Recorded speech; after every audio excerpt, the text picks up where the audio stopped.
Sa loob nga ng balaak nung malaman nga ni Mira na nawala na pala ang kanyang ina sapagkat winasak na nga ito ni Hagorn. Hindi niya mapapatawad. Maging itong siguro na kung saan pinabayaan ng kanyang ina, kaya naman winasak niya ito bilang kabayaran sa pagiging kapabayaan niya. Hindi rin niya palalagpasin ang kanyang lolo Hagorn. Sisingilin niya ito.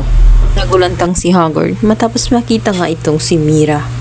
Ngunit dahil sa malakas itong si Hagorn ay muntik na nga na matsugi itong si Mira. Sinabihan agad siya ng kanyang lolo na talagang kagaya siya kung anong dugo na nalalagay sa kanya.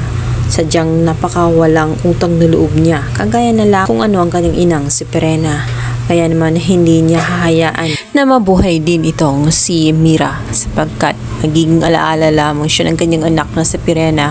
Dahil kung gaano katraidor ang kanyang anak, ganun din ang anak nitong si Mira. Tatahimikin na nga ni Hagorn ang kaawawang si Mira. Mga akala ni Mira ay katapusan na nga niya, subalit to the risk naman ang kanyang laging badi-badi na itong mga si Lyra, kaya naman naligtas kahit papaano. Ngunit si Lyra ay natilapon din dahil naman sa sobrang lakas nga nitong si Hagorn. Pinikit na lamang ni Mira ang kanyang mga mata. Tingin niya ay katapusan na niya. Susunod na nga siya sa kanyang inang si Perena. Subalit taking gulat niya nang biglang dumating itong si Mira na handang-handa din para kalabanin itong si Hagorn. Napangiti lamang si Hagorn matapos makita nga itong si Lyra. Tingin niya sa mga paslit ay walang kalaban-laban. Wala siyang malay na mga hawak nga na sandata ni Mira at Lyra ay galing pa sa debas.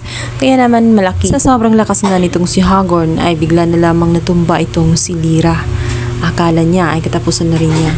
Ngunit bumuelo naman itong si Mira na talaga willing na maniningil sa pagkamatay ng kanyang inang si Perena.